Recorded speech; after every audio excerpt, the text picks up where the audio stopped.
getting back economically on their feet in the future. So that is going to be our focus, and that's how we're going to move forward. You say you want to hold them accountable.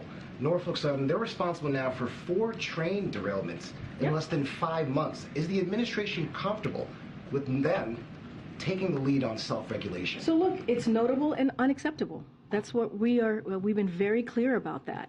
That is why the ETSB is doing an investigation. That is currently happening. That is something that occurred with the first derailment. We saw within hours Secretary Buttigieg go into action and respond by making sure that the investigation started. The same thing on Saturday.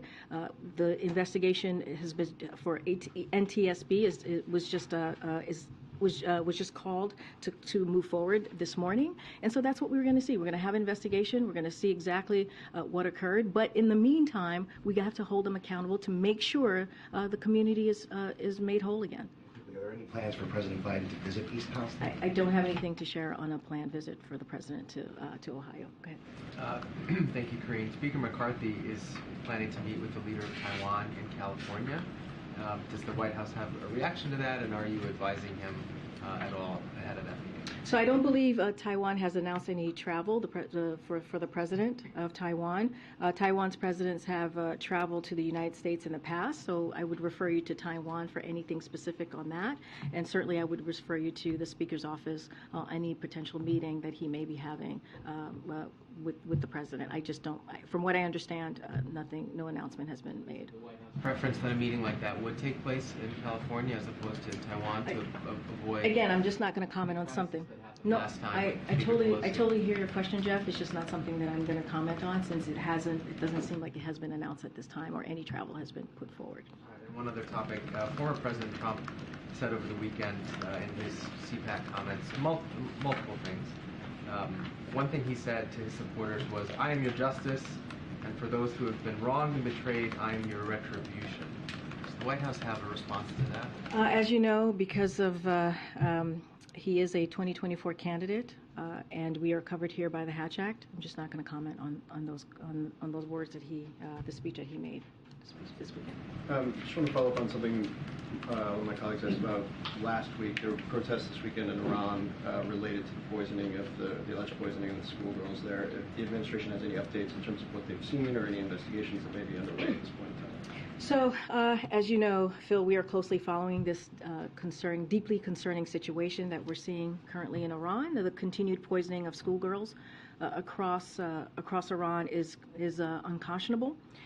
There must be a credible, independent investigation and accountability for those responsible. If these poisonings are related to participation in protest, then it is well within mandate of the UN's independent international fact-finding mission on Iran to investigate. Women and girls everywhere have a fundamental right to education.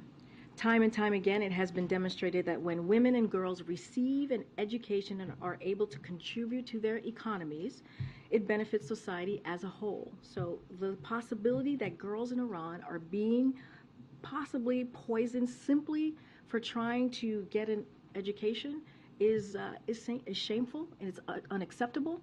And our thoughts remain with the victims and their families. And again, it is unacceptable and unconscionable. And, just for more, there were reports over the weekend that there are 2 Ukrainian fighter pilots that are in the United States right now training on simulators. Wondering if we're supposed to read that as the potential for new capabilities the U.S. may send, or kind of what the genesis of that decision-making is? So, look, the President has already spoken to F-16s, as you all know, and nothing has changed. For what the President said is it is not on the table for now, and so that hasn't changed. So I'll leave that there.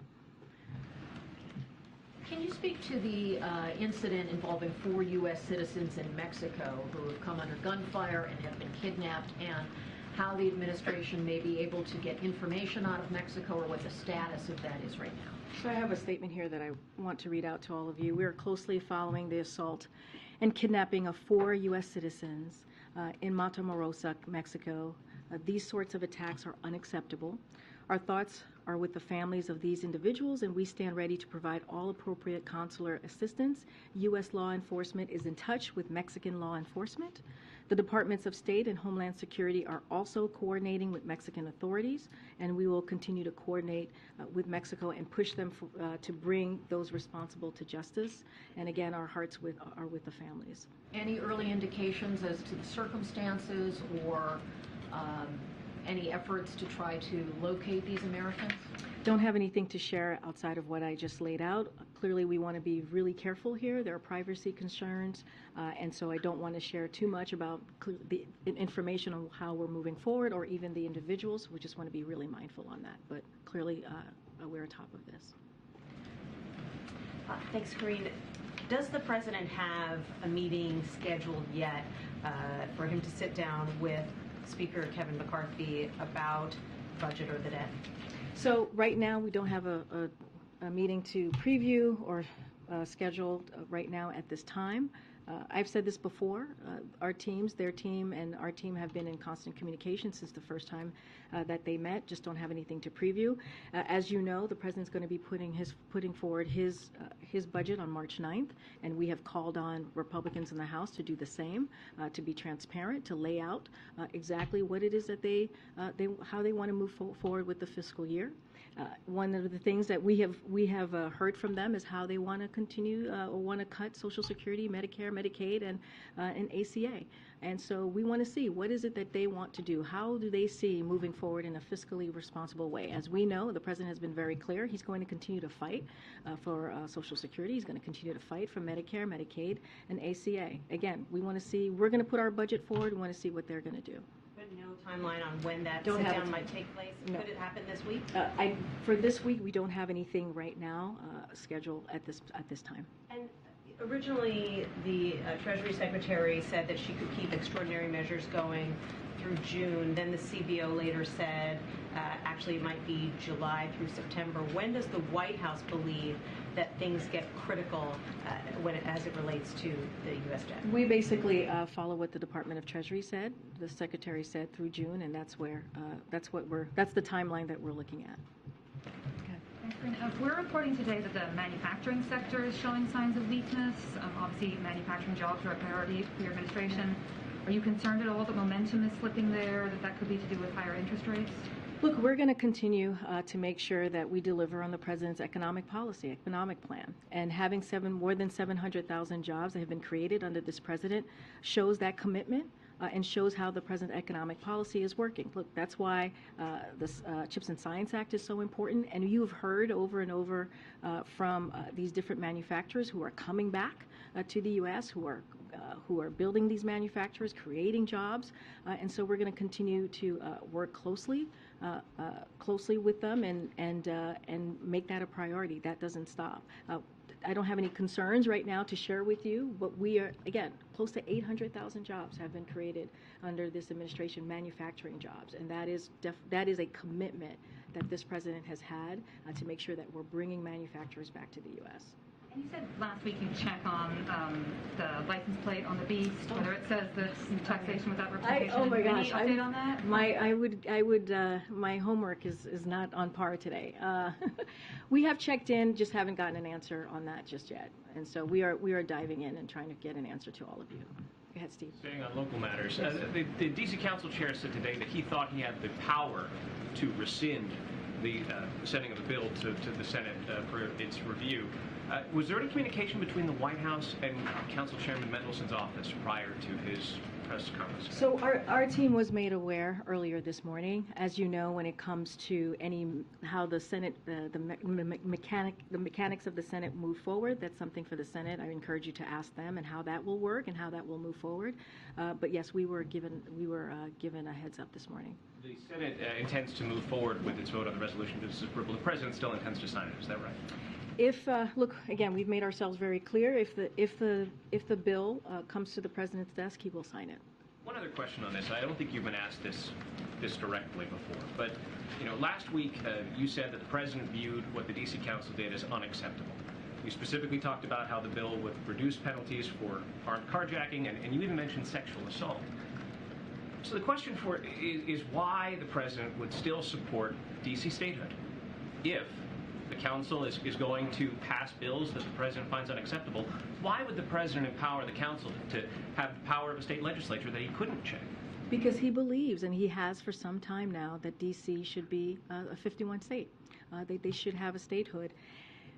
Again, the reason why the president, we responded to this and answered the question of if he was going to sign it or not is because it was coming to his desk, as we know from last week. And so the president communicated that, we communicated that, but it doesn't change that he encourages Congress to pass a bill that makes D.C. a state, and he will sign it. He believes that cities and states should be able to govern for themselves. Last one in this. Advocates of D.C. statehood say that what has happened here in this episode is that the effort has been set back significantly.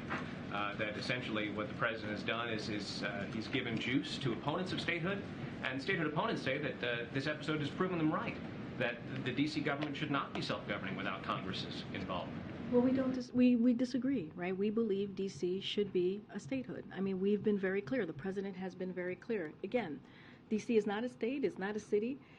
The reason why this bill was coming before the president is because that is the case, right? It's not a state. It's not a city. So doesn't mean that it stops our support for their statehood.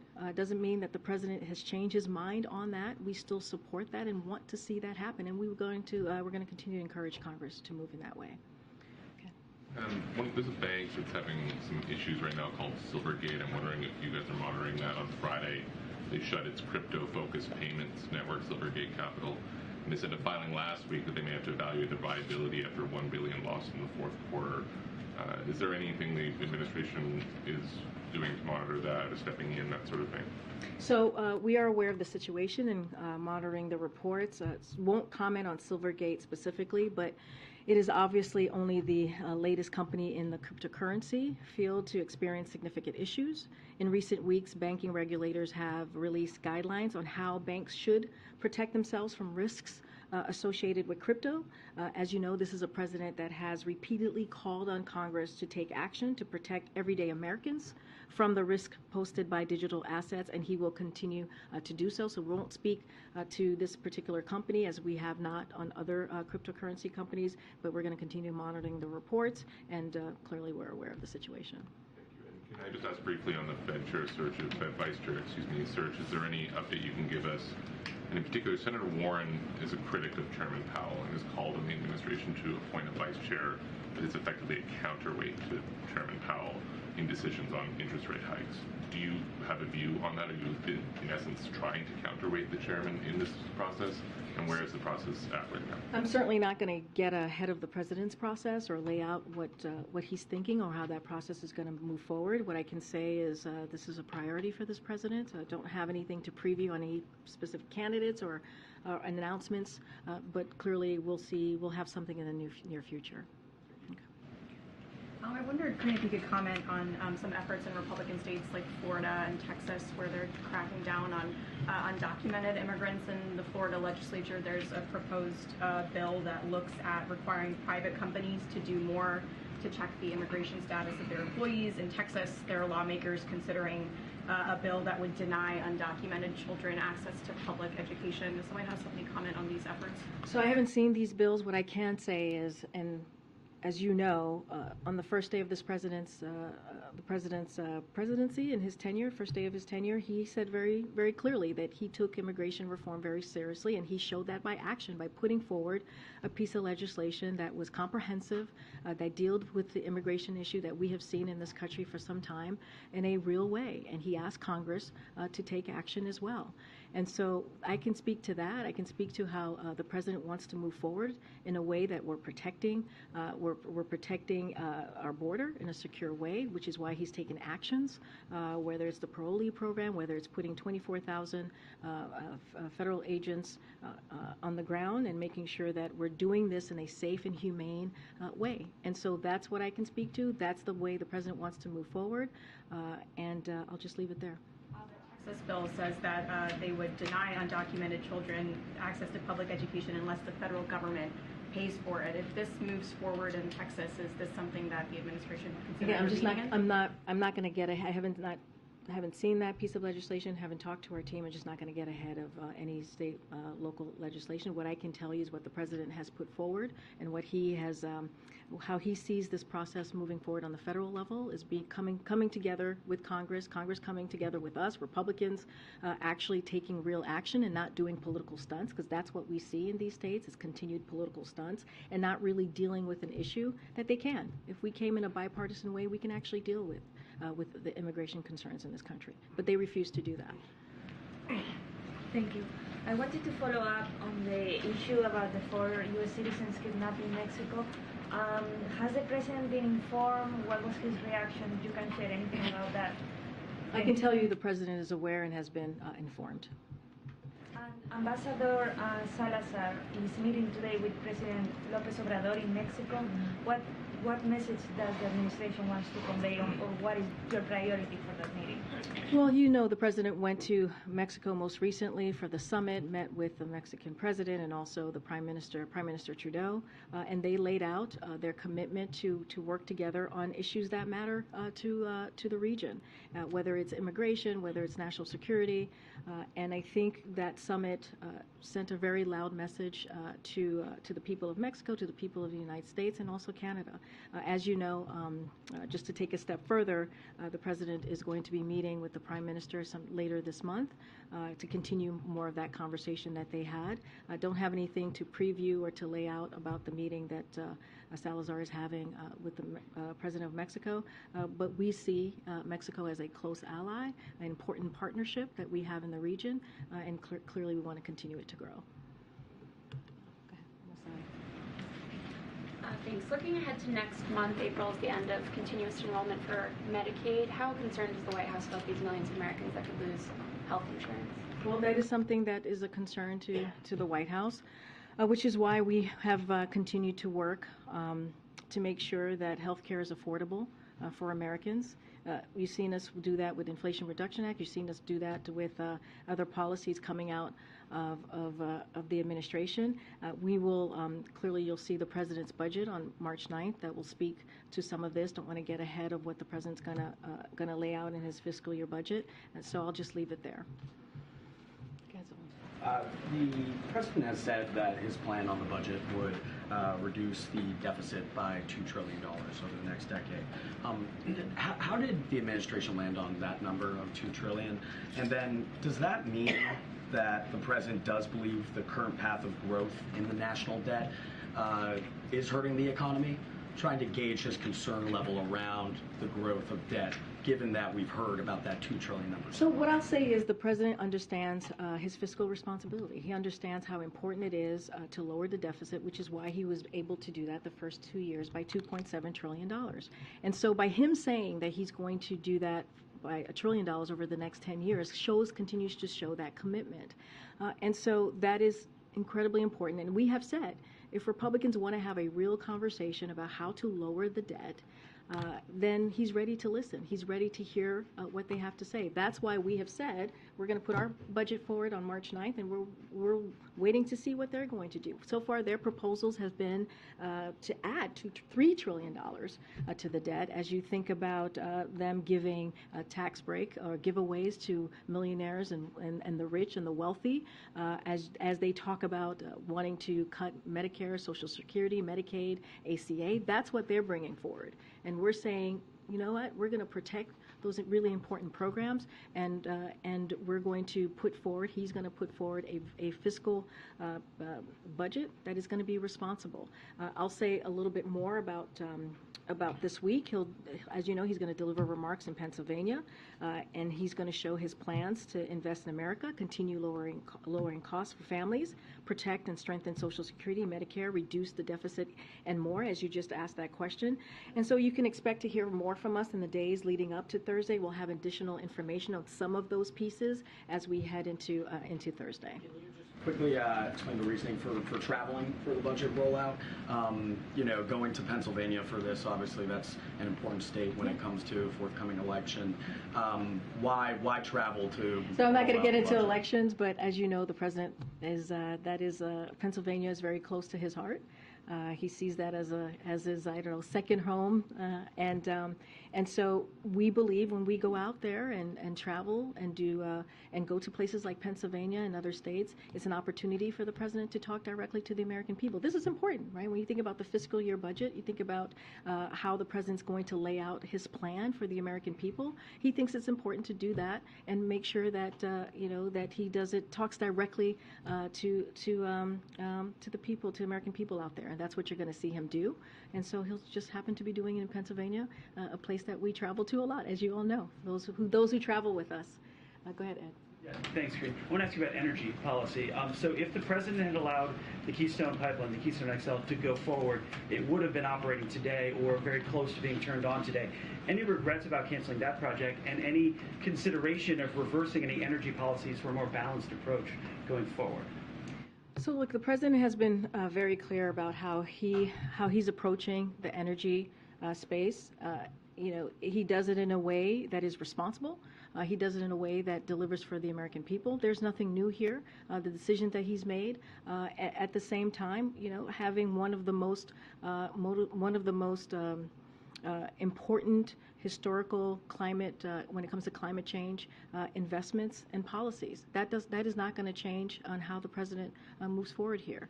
It is when he walked into the administration, he talked about how climate change was one of the important crises that we needed to address, and that's what you've seen from this president the last 2 years. And that's not, his decisions are not going to change that. But even with there was a leaked memo that showed that energy, if we had charged less for certain drilling oil permits or royalties in a part of Alaska, then there would be more energy security. So I'm not going to speak to leaked memos from here. That is not something that I'm going to do. I believe the leaked memos from the Department of Interior that you're speaking to is just not going to do that. I encourage you to reach out to the Department of Interior.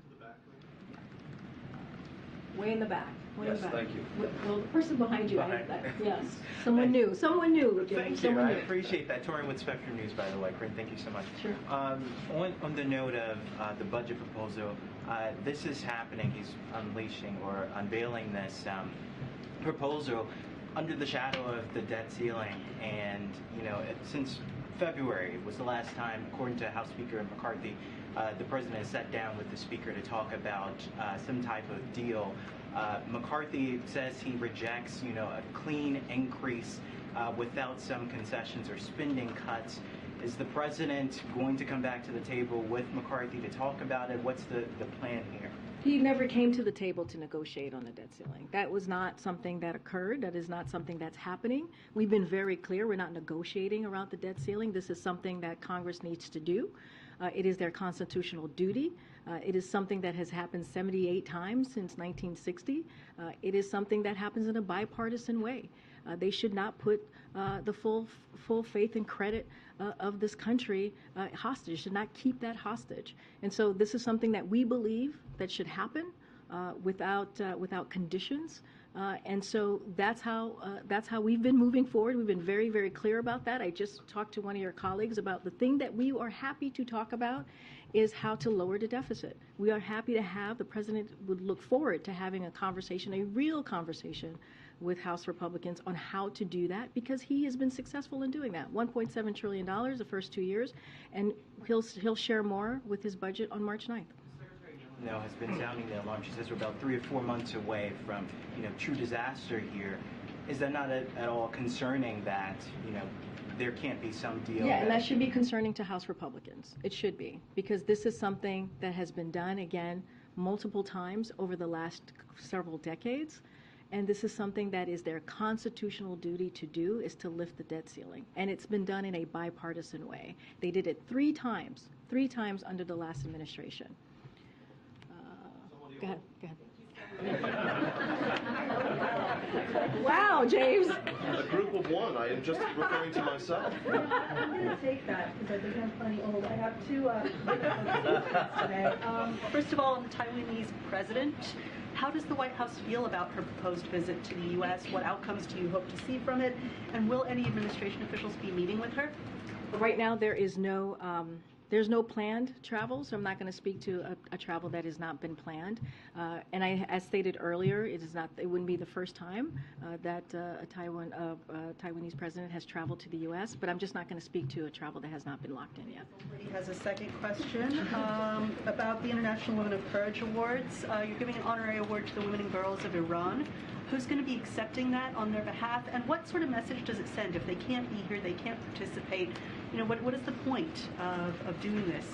Well, we think it's incredibly important to do this. First of all, one of the reasons that we're doing it here at the White House is we wanted to bring those stories of these incredible women to the White House, to a bigger stage, right? To the biggest stage that we could, and we're doing it right here at the White House, which we think is incredibly important for women around the world, but also women here and young girls here to hear the stories of these incredible individuals.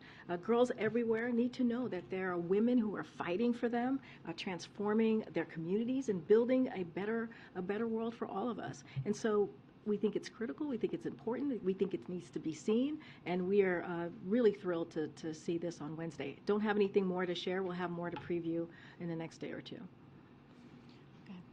Thanks, Karine. Just to circle back on something you said earlier about D.C., you said D.C., it's not a state, it's not a city. What did you mean? Meaning that what I'm trying to say is it's not a statehood, it doesn't have statehood, right? And I've said this before, said it last week, nothing new. I'm not saying anything that's new here.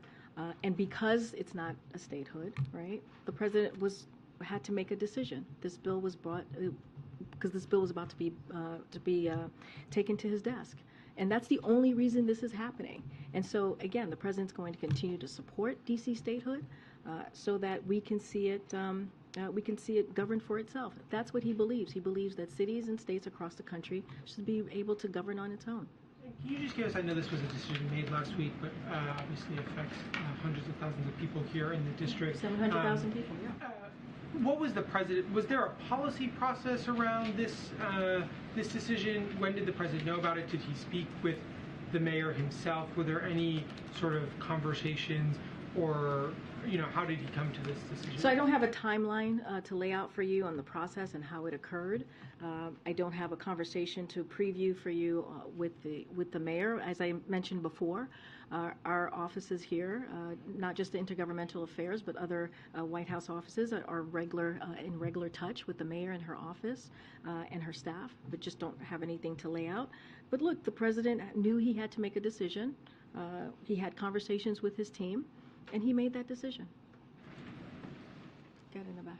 Following up on that, there's another DC Council disapproval resolution that is pending related to non-citizens voting in local elections. Is there an update on the president's position, something more definitive on whether he would sign that bill? So I can tell you, and I was asked this last week, the president does not support allowing non-citizens to vote in federal elections. We've been clear about that from here. As it relates to that particular vote or that particular bill, I don't have any updates from here to share with you on that, and we'll update you as soon as if we have anything, if that changes. Thank you. I have a question about the Willow project in Alaska. What's more important to President Biden, improving energy security or reducing fossil fuels? So, first of all, it doesn't have to be one or the other, right? Well, we can try to be both. In 2019, I guarantee you we're going to end fossil fuels, so this project would just be dead, right? So here's what I can say about that. The president did meet with the Alaska delegation last week at the White House. He always appreciates me speaking and meeting with the full delegation, understand what their concerns are. So I'll leave it there. And when it comes to that specific decision, that's something that the Secretary of Interior is going to make. So I'm not going to get ahead of where she's going to be. But the president has met with the delegation, and I'm just going to leave it there. Okay, and another subject. How worried should Americans be about China spying on them here at home? And what do you mean specifically, Peter? Well, there were the Chinese spy balloons, and now there are these Chinese spy cranes. The Wall Street Journal is comparing them to Trojan horses in use at 80% of U.S. ports. So let me first say that what the American people could be assured of is that this president is going to protect them. and making sure that we put our national security first when it comes to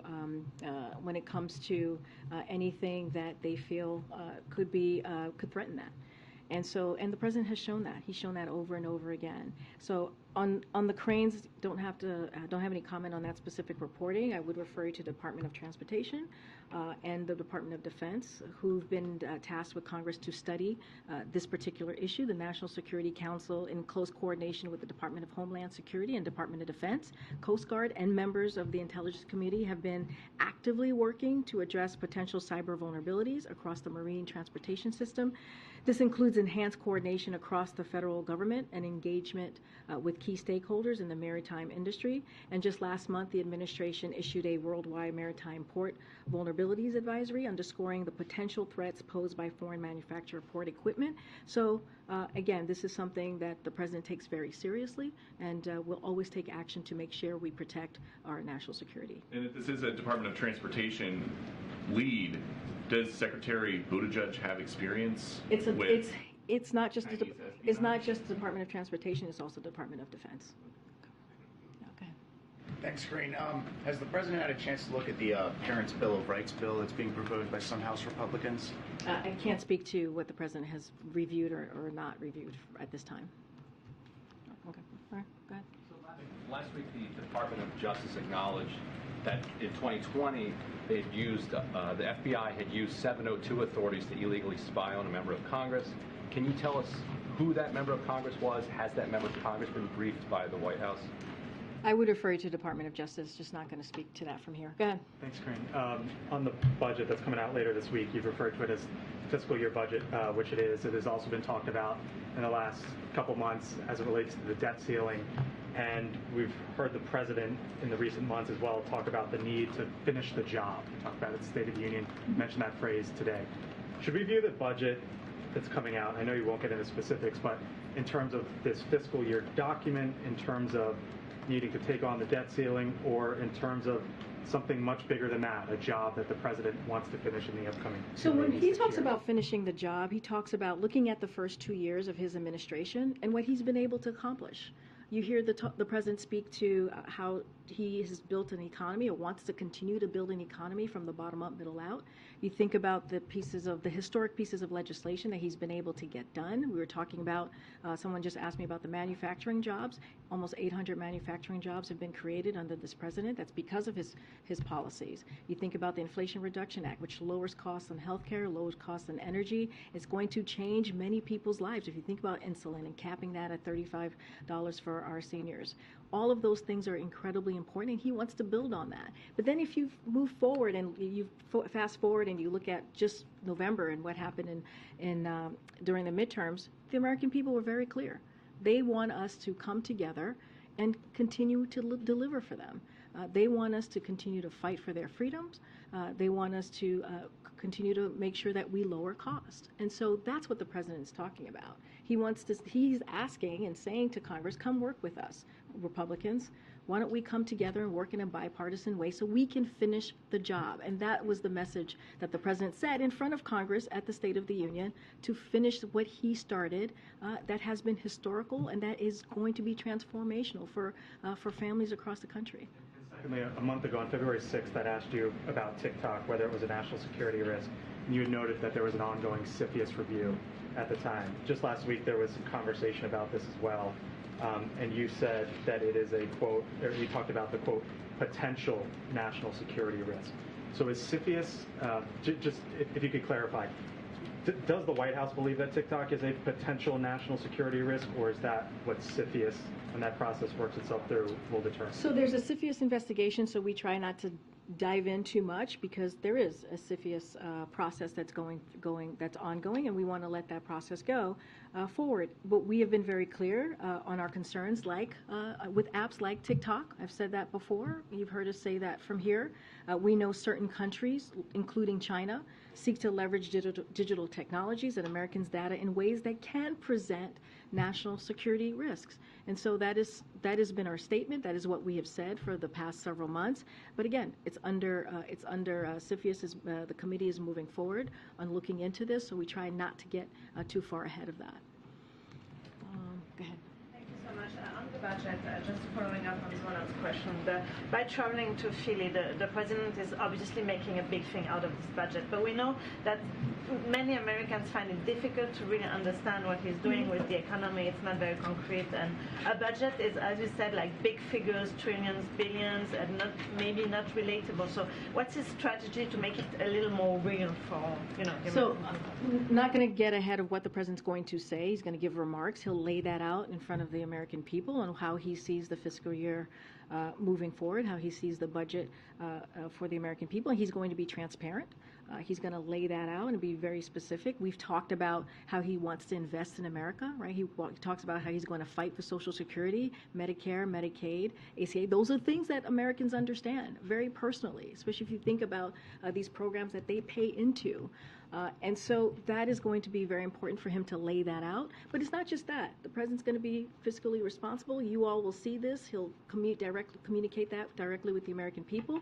But we want to see, what are the House Republicans going to do? And we've been very clear about that, because what they want to do is the complete opposite of what the president's trying to do. We want to fight for programs that's important to taxpayers, important to our seniors, important to veterans, and they want to take that away. Think about Social Security again, Medicare.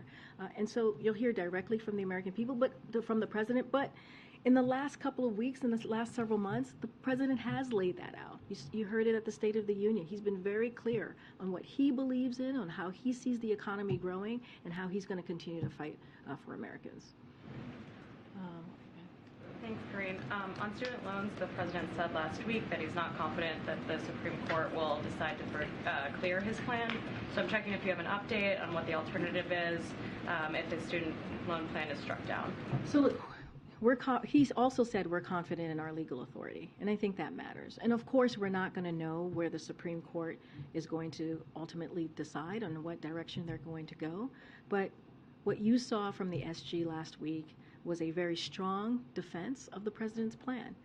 And right now, the plan that we have before the Supreme Court is the plan that we have for the American people. And we believe that, again, we have the legal authority that the other side does not. It does not have the standing or the merit to really move forward with what they're trying to do. And it is unfortunate. It is unfortunate that you have certain elected officials across the country that are trying to prevent nurses and doctors and teachers from getting this type of benefit. We're talking about 90% of Americans who are part of this program, that are considered for this program, make less than $75,000 a year. 90%. And so it's going to give that extra breathing room, as you hear the president speak to. And we think it's very important, and the president's going to continue to fight, just like you saw the Solicitor General do last week. All right, wow. Go ahead, Courtney. I wanted to ask you about a bill that passed the Senate last week on declassifying the origins of COVID-19. The bill passed by unanimous consent in the Senate. What's the president's position on it? So I was just talking to my colleagues about that. I need to connect with the National Security Council to speak more on that. But yes, that just was a flag for me coming out before I came out. Go ahead, Brian. Thank you very much. King Charles is going to go through a coronation ceremony on May 6th. Foreign countries and foreign governments have been notified about that. Will the president attend? Will President Biden attend King Charles' coronation ceremony? So I don't have anything to announce at this time about a travel to the UK or a delegation at this time as well. But I can say that the United States will be represented at King Charles' coronation, and I expect that we'll have more information to share on that soon. If the president doesn't attend, should it be seen as a snub to the monarchy or a snub to King Charles? Not at all. Why not? There's going to be U.S. presentation. So just don't have anything to share at this time. Okay. Karine, thanks. There was a report last week about how Ford's F-150 Lightning, their electric EV truck, is contributing to high pollution and deforestation in the Amazon. Does President Biden regret endorsing that truck back in 2021? And has anyone talked to Ford about how they should source aluminum for the frame from a different mine? No, do not regret that, and don't have any conversation to read out at this time. Okay, real quick, yep. I know you're probably going to say Hatch Act is restricting you in this, but is the president annoyed, frustrated with Marianne Williamson for jumping in the race ahead of him? Did he want a clear field to run against the Republican nominee in 2024? Just not tracking that. I mean, if I had what is it called, a little globe here, crystal ball, then I can tell you. But I imagine 8-ball, whatever. If I can feel her aura, I just don't have anything. I just don't have anything to share on that.